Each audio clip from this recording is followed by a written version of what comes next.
Isu terkait siapa yang bakal menjadi calon wakil presiden Jokowi di Pilpres 2019 mendatang belakangan ini mulai hangat diperbincangkan. Satu nama yang belakangan kuat disebut-sebut oleh beberapa kalangan adalah Panglima TNI Jenderal Gatot Nurmantio. Dengan pengalamannya berkarir dan memimpin TNI, Jenderal Gatot dinilai memiliki kapasitas yang cukup memadai untuk memimpin Indonesia. Selain itu, karakter dan sosok Gatot juga dianggap cocok untuk memperkuat dan melengkapi sosok kepemimpinan Jokowi dalam memimpin bangsa. Namun kini pertanyaan besar yang timbul adalah apakah wacana pencalonan Gatot sebagai cawapres ini adalah hal yang serius akan bergulir atau justru hanya sekedar wacana saja. Dan seberapa besarkah peluang Jenderal Gatot untuk dapat melangkah menjadi cawapres Jokowi? Lantas apakah pasangan Jokowi-Gatot mampu dan mumpuni untuk bisa bertarung dengan kontestan lainnya di Pilpres 2019? Pemirsa, untuk membahasnya bersama saya Valerina Daniel, telah hadir di studio pengamat politik dari Carta Politika Yunarto Wijaya dan juga Wakil Sekjen PDIP Eriko Sotarduga. Sementara di ujung telepon juga telah bergabung bersama kami Wakil Ketua Fraksi Partai Nasdem Joni Plate. Selamat sore dulu kepada yang di studio, ada Mas Soto dan Bang Eriko. Terima kasih sudah bergabung bersama kami. Saya juga menyapa dengan Pak Joni. Bisa sambungan telepon? Iya, selamat malam. Iya, sudah bisa mendengar suara kami ya Pak ya? Baik, saya akan bertanya dulu kepada Nasdem nih, karena kita memang sudah mendapatkan pernyataan bahwa akan mengajukan Gatot Nurmantio sebagai cawapres Jokowi. Seberapa besar kepastian untuk pengajuan ini dilakukan? Jadi begini ya, ini Pilpres ini masih lama, ya masih lama sekali. Sedangkan saat ini Presiden itu justru konsentrasinya adalah melaksanakan pemerintahan, membangun negara, masih sisa setengah periode ini masih panjang. Nah kami itu justru saat ini lagi fokus-fokusnya bersama Pak Eriko ya, untuk memastikan keberhasilan Presiden. Akan tetapi dengan disahkannya undang-undang ini kami pahami dan maklum bahwa salah satu yang menjadi isu yang hangat adalah terkait dengan Pilpres 2019. Nah kami sudah mengatakan Nasdem itu akan mendukung Presiden Joko Widodo untuk periode yang kedua 2019-2014. Tentu nanti bersama-sama dengan PDIP, Golkar, Hanura, P3 yang sudah mengatakan kesiapan yang mengusung ya. Itu untuk presiden. Lalu bagaimana dengan wakil presidennya Pak Joni? Terkait dengan wakil presidennya sendiri, tentu yang pertama itu harus dibicarakan bersama dengan presiden, ya. Harus sama chemistry-nya, harus sama kepentingannya. Itu yang pertama. Yang kedua tadi disinggung tentang Panglima TNI.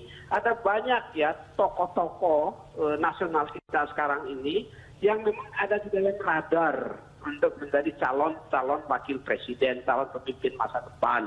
Kalau kita bicara secara khusus Pak Gatot Nurmantio ya, ini seorang Panglima TNI dengan disiplinnya dan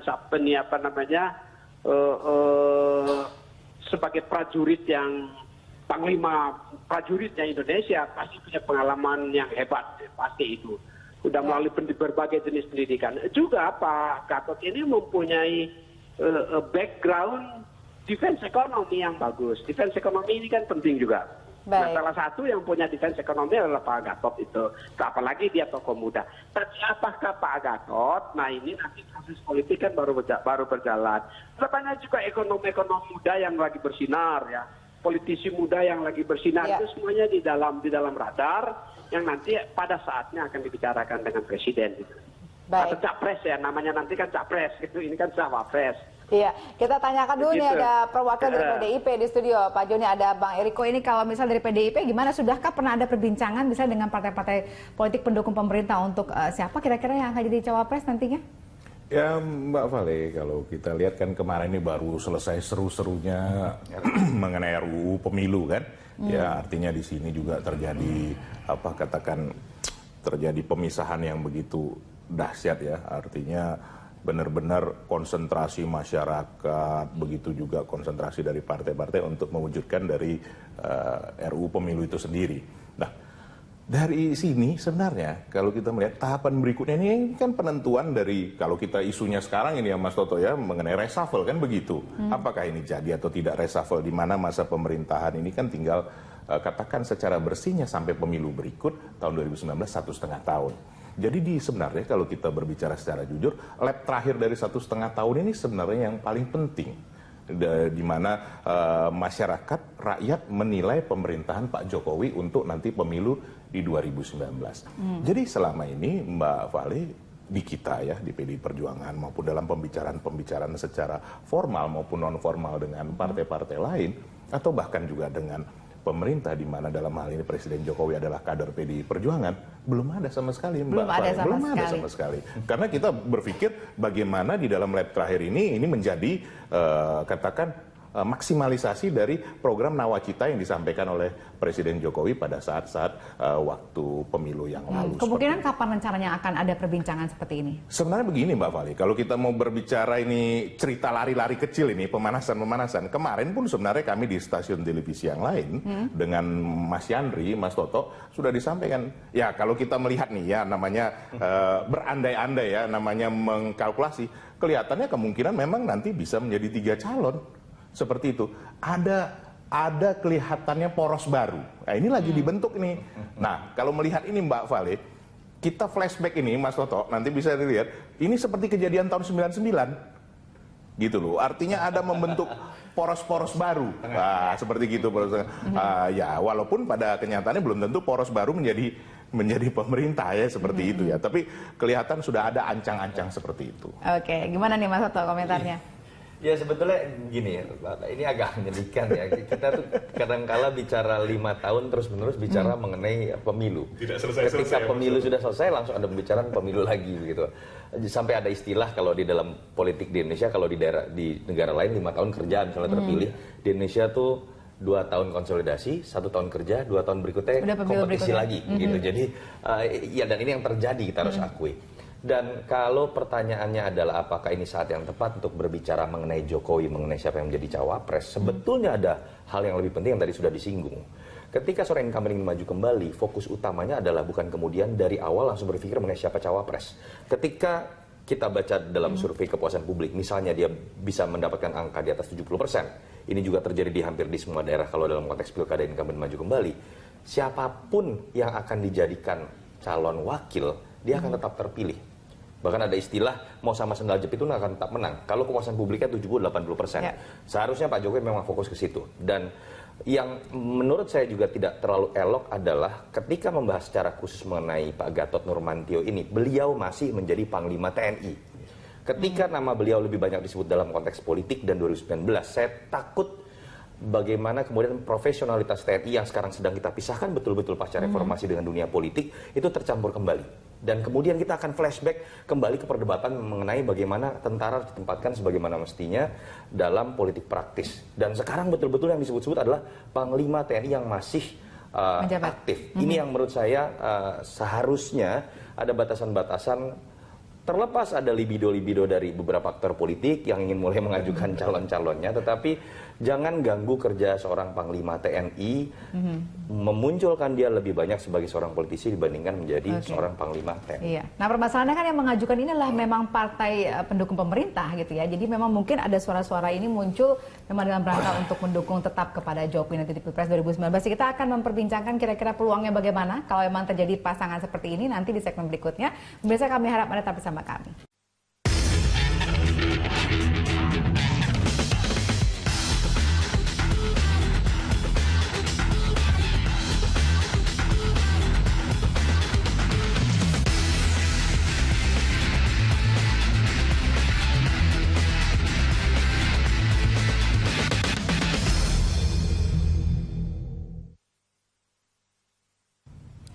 Sebelum kita lanjutkan dialog, terlebih dahulu kita akan mencoba melihat sekilas gambaran mengenai seberapa besar sebenarnya potensi dan peluang Jenderal Gatot Nurmantio untuk bisa dicalonkan sebagai cawapres mendatang.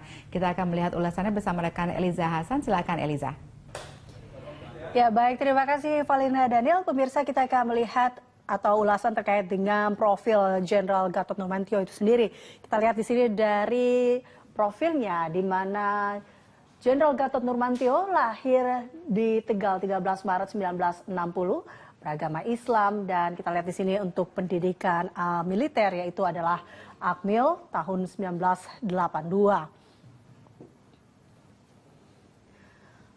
Terkait dengan karir dan jabatan militer, ini kalau kita lihat Jenderal Gatot Nurmantio memiliki karir yang begitu cemerlang di tahun 2015 hingga sekarang yang menjabat sebagai Panglima TNI, dan di 2014 hingga 2015 Gatot Nurmantio menjabat sebagai Kepala Staf Angkatan Darat, 2013 hingga 2014 Pangkostrat, dan menjabat sebagai Dankodiklat TNI Angkatan Darat pada tahun 2011 hingga 2013, dan pada 2010 hingga 2011 sempat menjadi Pangdam 5 Brawijaya dan Gubernur Akmil di tahun 2009 hingga 2010.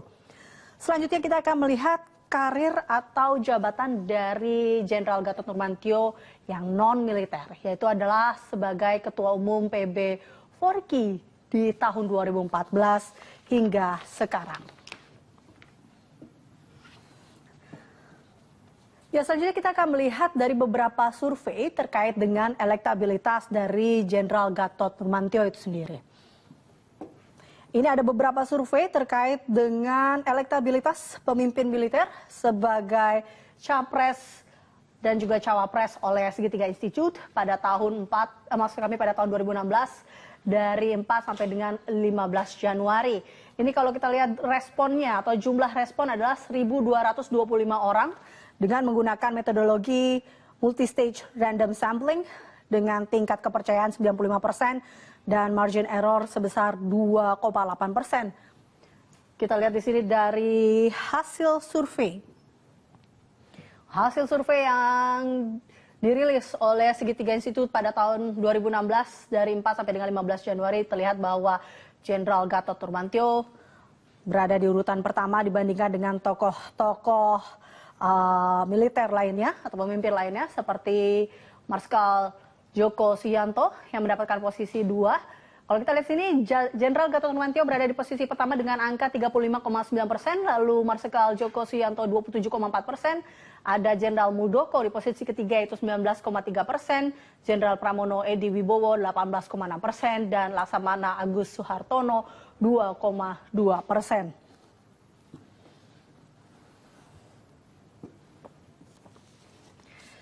Selanjutnya kita lihat di sini, ini adalah survei dari media survei nasional Median di tahun 2017 dari 29 Januari hingga 2 Februari. Ini terkait dengan survei elektabilitas capres pilihan warga DKI Jakarta. Dari jumlah responden yaitu 800 orang dengan menggunakan metodologi multistage random sampling dengan tingkat kepercayaan 95% dan margin of error-nya adalah 3,4%. Dari hasil survei ini dikatakan bahwa menurut warga DKI Jakarta,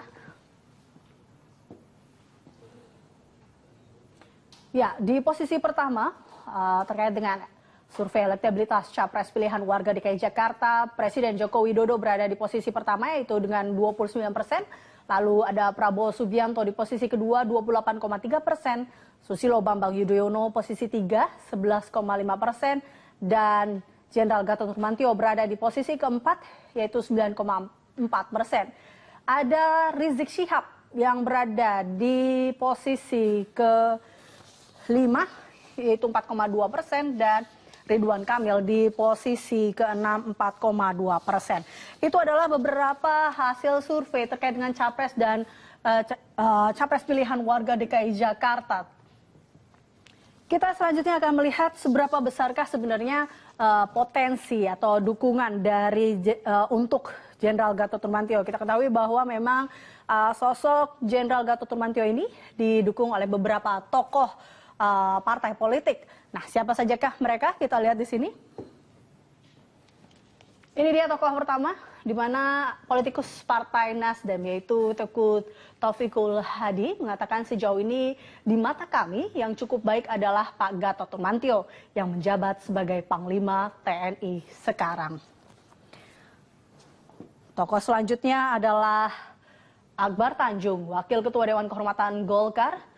Beliau mengatakan dia, Gatot Nurmantio, punya potensi menjadi calon wakil presiden. Selanjutnya adalah Ketua DPP PAN, Yandri Susanto, mengatakan bahwa tawaran alternatif di luar Pak Jokowi itu sudah kami gadang-gadang, Panglima TNI Gatot Nurmantio. Ya itulah ada beberapa terkait dengan tokoh-tokoh dari partai politik yang sempat mengatakan dukungannya terhadap Jenderal Gatot Nurmantio. Demikian data-data yang bisa saya sampaikan ke Anda. Kembali ke Valerina Daniel. Baik, terima kasih Eliza atas informasi yang Anda sampaikan. Kita lanjutkan dialog kita, pemirsa. Ini saya ke Mas Soto dulu ya. Dari hasil survei tadi, tampaknya memang suara Jenderal Gatot Nurmantio itu cukup signifikan. Dan apakah ini yang menjadi tolak ukur ketika misalnya partai-partai politik itu kemudian mengajukan nama Gatot Nurmantio? Sebetulnya kalau kita baca di beberapa survei, kalau dikatakan meyakinkan belum, karena tingkat pengenalnya juga belum merata. Panglima TNI itu tidak seperti ketika zaman dulu Pangap, orang semua tahu. Karena kecenderungannya ada keterbatasan otoritas dan tidak terlalu sering muncul ya, seperti Pangap zaman dahulu. Yang kedua, kalau kita coba lihat juga memang dalam survei-survei, termasuk pasca reformasi pun harus diakui salah satu variabel atau latar belakang yang dilirik oleh pemilih yang dianggap sebagai latar belakang yang baik menjadi seorang pemimpin nasional adalah militer. Suka atau tidak kita dipimpin oleh militer puluhan tahun, sehingga kemudian saya pikir itu masih tersisa. Dianggap lebih bisa melihara stabilitas politik dan beberapa hal yang lain. Sehingga apakah karena itu muncul nama Gatot Nurmantio? Tentu saja, nama itu yang kemudian memunculkan dulu misalnya memenangkan SBY, lalu kemudian juga menguatkan posisi Prabowo Subianto sebagai calon presiden, lalu kemudian juga nama Gatot muncul, sempat nama Pak Muldoko muncul, Pak Joko Suyanto, karena faktor latar belakang militer. Nah, tapi balik lagi, saya pikir jangan sampai kemudian kita terjebak mencari individu yang terbaik hanya karena stigma-stigma latar belakang. Mencari individu yang terbaik itu bisa berasal dari latar belakang apapun, dan yang harus diingat adalah sekali lagi Pak Gatot masih aktif. Masih banyak tugas, apalagi dalam proses konsolidasi politik yang kita lihat seperti yang terjadi sekarang, bagaimana kemudian fungsi-fungsi TNI juga sekarang sedang diluruskan kembali, jangan sampai kemudian ditarik itu ke dalam politik praktis. Saya tidak menyalahkan kalau ada orang yang mengkritik misalnya pernyataan Gatot Nurmantio dalam acara di Golkar yang cenderung dikatakan politis, yang memang saya pun merasa agak janggal seorang Panglima TNI datang di acara sebuah partai besar dan kemudian mengungkapkan kalimat yang bisa ditafsirkan politik dan terbukti menjadi berita politik yang luar biasa. Walaupun harus diakui kalau kita lihat dari beberapa survei dan dari beberapa variabel, kalau memang hanya stigmanya atau variabel diperkecil pada latar belakang militer, tentu saja nama Gatot sekarang menjadi pilihan paling atas karena dia menjadi pimpinan di pucuk tertinggi. Nah, saya ke PDIP. Kalau PDIP sendiri melihat seorang calon wakil presiden itu seperti apa kriterianya? Apakah tadi memperhatikan latar belakangnya juga? Jadi begini, Mbak Vale, presiden dan wakil presiden itu kan satu paket. Ya, inti pertama sebenarnya kalau dari pengalaman kita bahwa bisa bekerja sama, itu inti pertama kalau dari presiden. Kedua tentunya dicalonkan oleh partai-partai politik. Kalau disebut juga koalisi sebenarnya tidak tepat juga, karena koalisi itu ada di sistem parlementer. Kalau di kita sebenarnya partai-partai yang mendaftarkan paling tidak di angka 20-25%. Kalau ini nanti sudah disahkan ya, artinya tidak ada gugatan atau hal apa yang mempengaruhi hal ini. Nah itu kedua. Ketiga, Mbak Vale, sebenarnya proses perekrutan, katakan kalau kita menyebutnya perekrutan untuk mencapai jenjang itu banyak hal. Salah satu dari militer tadi disampaikan oleh Mas Toto itu benar, karena di militer itu proses kaderisasi, proses jenjang itu jelas. Nah, tapi sekarang ada sesuatu hal yang menarik yang baru, Mbak Vale, bahwa masyarakat Indonesia juga memberikan kesempatan kepada eksekutif, terutama dari kepala-kepala daerah yang ada dari tingkat kota, kabupaten, provinsi. Kita kalau kita lihat track recordnya Pak Jokowi juga kan seperti itu. Artinya dari wali kota Solo, Surakarta menjadi gubernur DKI dan kemudian menjadi presiden Republik Indonesia. Nah, jadi Mbak Vale, politik bukan matematis. Artinya hari ini terlihat seperti itu, kemudian 1 tahun lagi masih seperti itu. Bukan seperti itu juga. Tapi bukan juga tidak bisa seperti itu. Jadi menurut Anda masih terbuka semua peluang masih untuk ada kemungkinan-kemungkinan. Artinya begini, kalau kita melihat dengan media, baik media cetak, media televisi, demikian juga dengan sosial media yang demikian saat ini gencarnya, jadi siapa saja yang muncul, yang mempunyai prestasi, kapasitas, kapabilitas yang bagus, punya kesempatan dalam waktu 1 tahun ke depan ini.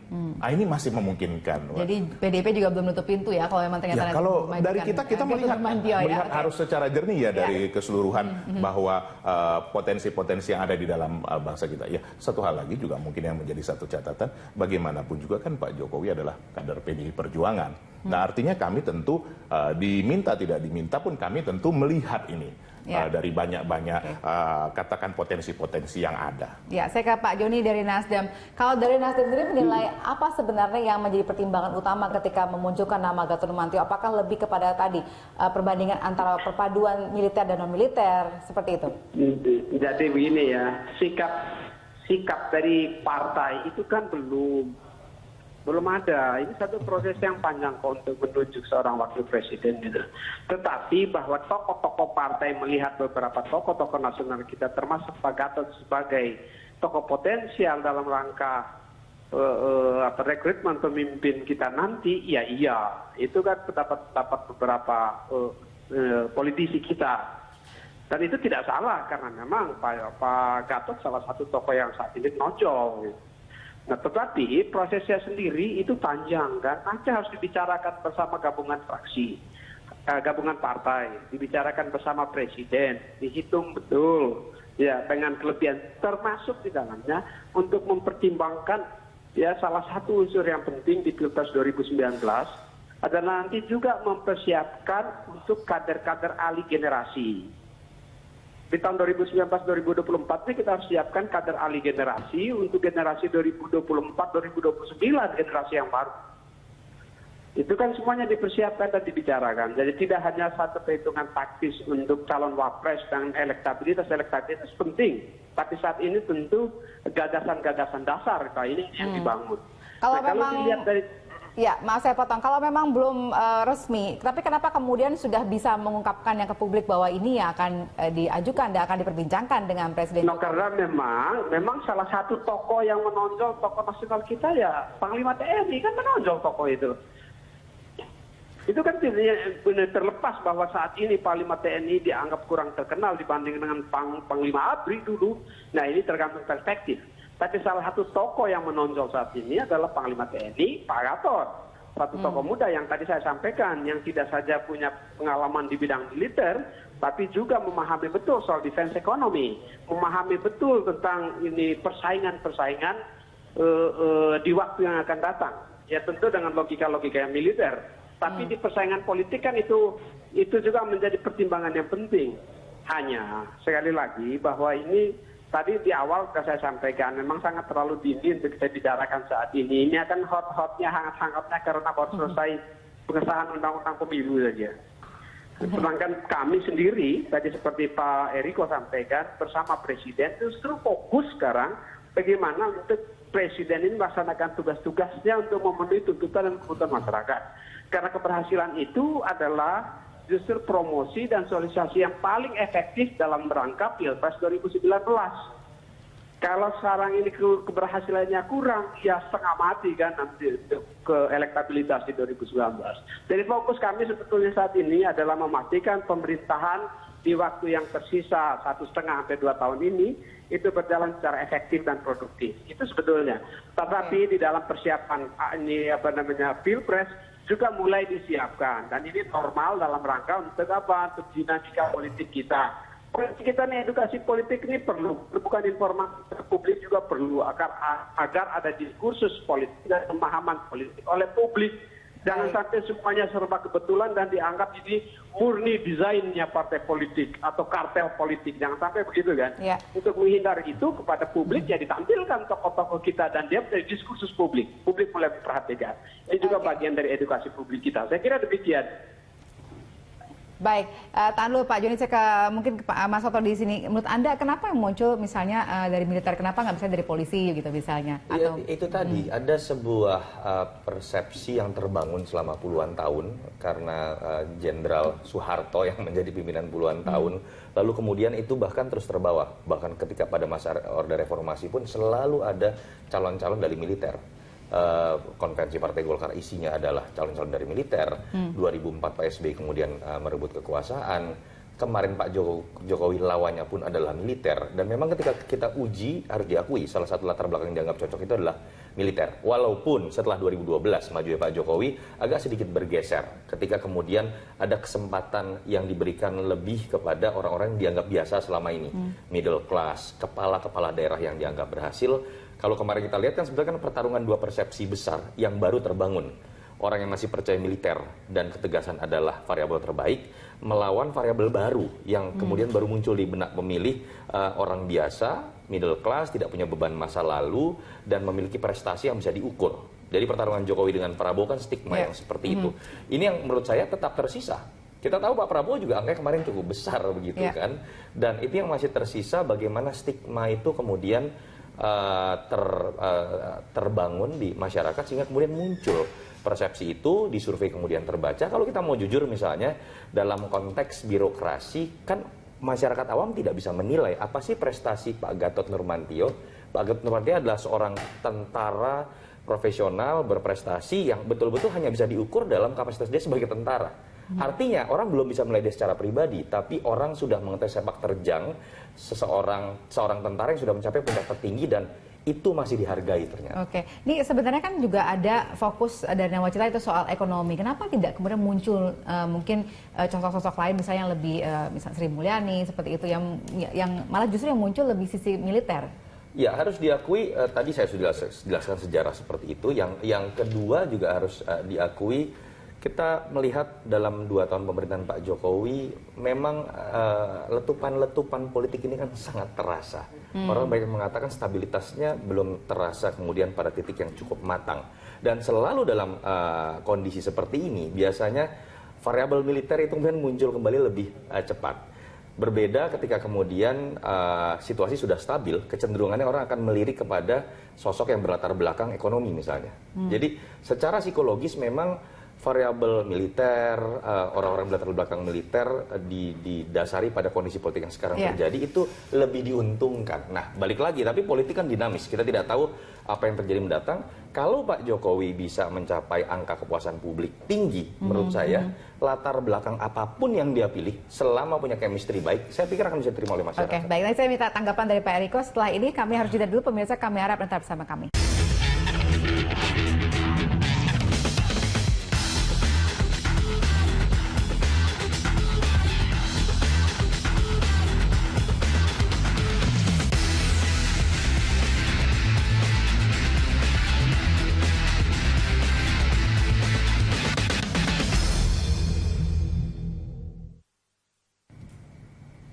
Terima kasih Anda kembali bersama kami. Kita lanjutkan dialog kita. Pemirsa, saya ke Bang Eriko terlebih dahulu. Ini kalau kita lihat tadi kan sebenarnya muncul nama-nama lain gitu. Tapi kenapa ini kok yang muncul paling santer belakangannya adalah nama Gatot Nurmantio?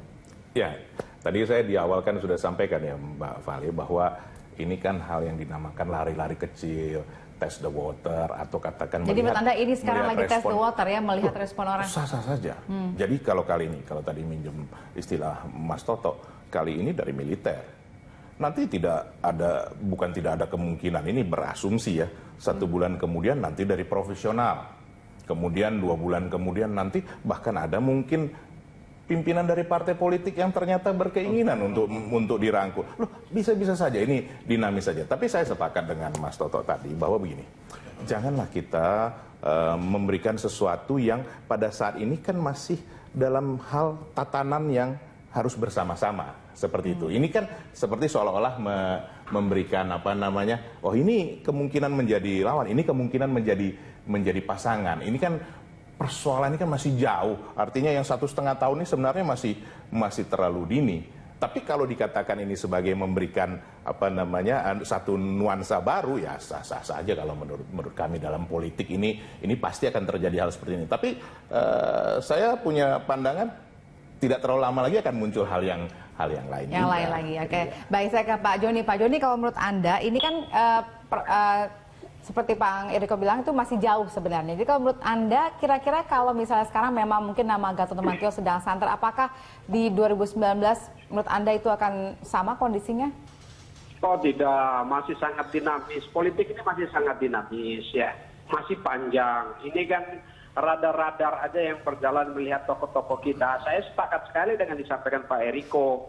Kalau ada dari tokoh militer, nanti ada tokoh politik, ada profesional kita, ya sesuai dengan proyeksi kebutuhan pemimpin nasional kita 2009-2014. Gitu. Jadi ini masih sangat cair, ya. Namun kalau disebut beberapa tokoh yang emang punya potensi, gitu, kita kan tidak bisa dinaik dan bilang tidak, gitu.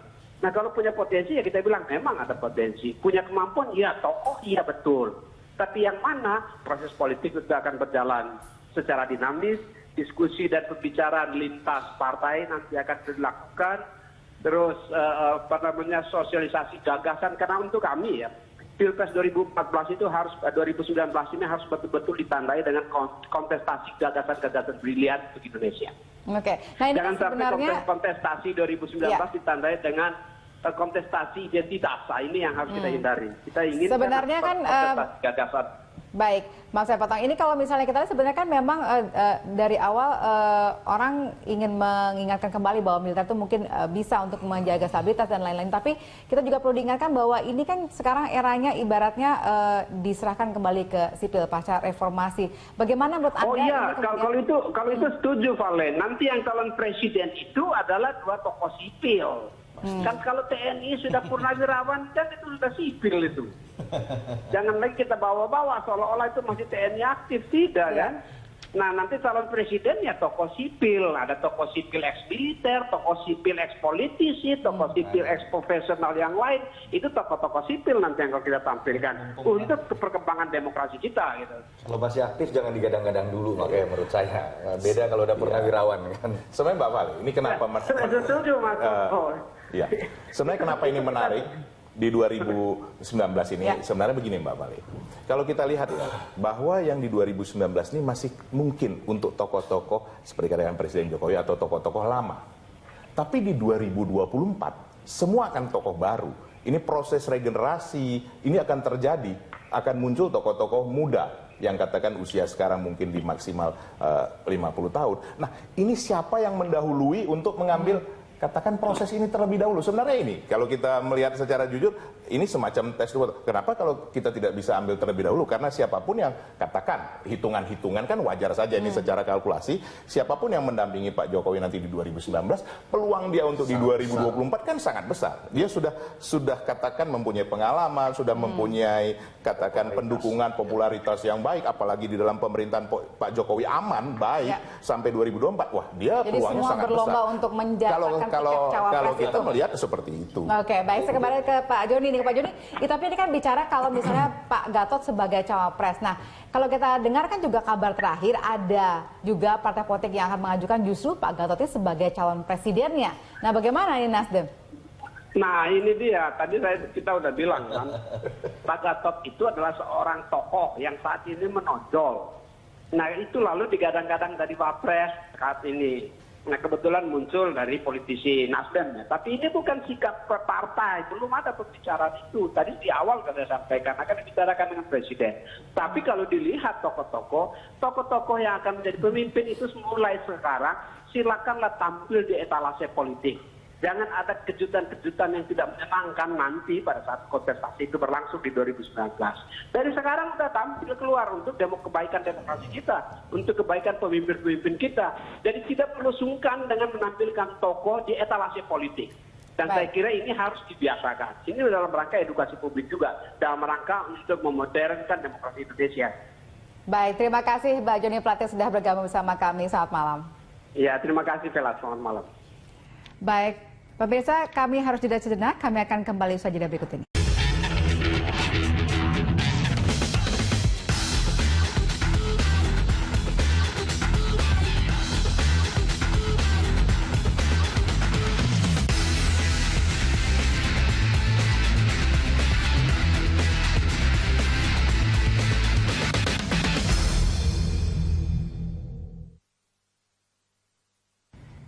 Terima kasih Anda kembali bersama kami. Saya ke Bang Eriko langsung ini. Kalau misalnya tadi kita berbincang soal Jokowi berpasangan dengan Gatot Nurmantio. Nah bagaimana kalau mereka ternyata head to head nanti pada akhirnya? Gimana menurut Anda? Di dalam politik menuju 2019 tidak ada yang tidak mungkin. Tadi juga saya sudah sampaikan bahwa kelihatannya ya dari asumsi sekarang, saya tidak tahu Mas Toto pandangannya seperti apa, kemungkinan untuk 3 calon itu besar sekali dengan terbentuknya poros baru ini. Seperti itu. Dan salah satu kemungkinan ya dari yang disampaikan kemarin oleh Mas Yandri dari PAN, ya kemungkinan bisa saja Pak Gatot nih. Tapi sekali lagi itu kan kalkulasi. bahwa dalam 1 tahun ke depan ini kemungkinan perubahan-perubahan itu juga besar sekali, Mbak Vale. Bisa saja seperti yang tadi saya sampaikan, nanti muncul profesional, muncul kepala-kepala daerah yang sekarang nanti 2018 kan akan banyak pemilihan kepala daerah, kemudian juga dari tokoh-tokoh partai politik. Nanti kan akan terlihat keinginannya maju, nanti ini terlihat tahun depan. Karena bagaimanapun juga begini, kalkulasinya ya, bahwa partai politik itu juga akan memajukan di luar dari yang mendukung Pak Jokowi tentunya. Siapa itu saya tidak ingin lebih jauh. Bahwa mereka juga harus menonjolkan pemimpinnya. Karena kenapa? Untuk supaya nanti meraup suara di 2019. Sah-sah saja. Ya? Seperti itu nanti Mbak Vale. Oke, saya ke Mas Toto. Jadi menurut Anda kalau hitung-hitungannya sebenarnya bagaimana menguntungkan Jokowi plus Gatot atau justru mereka akan maju sendiri? Iya, sekarang belum bisa dilihat apple to apple ya, karena dari sisi popularitas Gatot juga belum setaraf dengan Pak Jokowi dan Prabowo. Kalau kita bandingkan semua nama, sekarang yang bisa dikatakan setaraf pertarungan baru Pak Jokowi dengan Pak Prabowo. Tetapi Gatot kan memang sekarang menjadi menarik sebagai variabel yang menarik untuk jadi cawapres. Alternatif, ketika ya? pertarungan akan ketat misalnya, orang akan melihat Gatot dengan kekuatan TNI-nya, dengan latar belakang militernya sebagai variabel yang bisa menentukan. Walaupun agak sulit, kemudian kita melihat pasangan Prabowo dengan Gatot dengan latar belakang sama-sama tentara dan sama-sama angkatan darat misalnya. Jadi Gatot memang menjadi variabel yang menarik, apalagi dalam kondisi psikologis yang saya katakan tadi, konsolidasi politik belum matang, orang melihat stabilitas politik masih harus tercipta, sehingga kemudian sosok militer kemudian mulai dilirik. Tetapi harus diingat dinamisasi biasanya menjelang pilpres itu akan semakin tidak bisa ditebak ya. Kalau kita mau jujur bahkan, yang menjadi presiden adalah orang yang tidak pernah diduga-duga. Ketika kita bicara SBY, orang awal tidak menduga. Amin Rais lebih memiliki hasrat besar menurut saya saat itu mempersiapkan pencalonannya di tahun 2004. 2014 siapa yang menyangka Joko Widodo saat itu bisa kemudian menyalip sosok Prabowo yang dalam survei sampai 2012 itu selalu teratas. Jadi saya katakan kasihan juga nih kalau Pak Gatot dimajukan terlalu prematur, jangan-jangan kalau lihat sejarah cepat layunya begitu. Apalagi dia masih menjadi Panglima TNI. Dan betul kata Bang Eriko tadi bahwa bukan tidak mungkin Gatot juga pada perkembangannya tidak hanya dilirik dalam konteks menjadi pasangan dari Jokowi, tapi sudah ada kok PAN jelas mulai menggadang bukan Gatot sebagai cawapres saja, tapi kemungkinan bisa menjadi sosok capres dengan poros baru. Dan kalau itu terjadi, ya memang situasi untuk pilpres nanti menjadi lebih sulit ditebak karena dengan 3 pasang sulit kita melihat akan ada satu pun orang yang kemudian bisa memenangkan satu putaran. Dan yang kedua, kalau betul adalah Jokowi, Prabowo dengan Gatot, terus terang yang akan dirugikan adalah Pak Jokowi. Ketika kecenderungannya orang akan misalnya mendikotomikan antara latar belakang militer dengan latar belakang sipil. Tetapi itu lagi-lagi hanya hipotesa-hipotesa di atas kertas yang masih sangat prematur. Jadi masih 2 tahun ya? masih sangat mungkin terjadi apapun. Oke, sedikit saja Bang Eriko. Bahwa Pak Jokowi dalam 1,5 tahun ini akan berkonsentrasi di dalam hal penuntasan dari janji politik, di mana di Nawacita itu disebutkan bahwa hal-hal yang perlu dicapai dalam masa pemerintahannya 5 tahun ini. Dan 1,5 tahun ini adalah menjadi yang terpenting. Kalau saya menyebutkannya lap terakhir ini menjadi hal yang terpenting penilaian bagi masyarakat. Apalagi kalau dilihat dari Gallup ya di luar negeri sudah menyampaikan bahwa tingkat kepuasannya mencapai bahkan hampir 80%. Nah ini satu modal awal yang baik di mana Pak Jokowi cukup berkonsentrasi untuk menyelesaikan tugasnya dalam 1,5 tahun ini dengan maksimal, dengan tim kerja tentunya yang beliau yakini bisa mencapai kinerja yang sangat maksimal itu tadi. Baik, terima kasih Bang Eriko, terima kasih Mas Toto sudah bergabung bersama kami hari ini. Dan pemirsa, demikianlah Prime Talk kali ini. Anda bisa memberikan informasi dan saran kepada kami lewat email di redaksi @bth.tv atau follow kami via Twitter, Facebook, YouTube, dan Instagram. Atas nama kerabat kerja petugas, saya Valerina Daniel. Terima kasih dan sampai jumpa.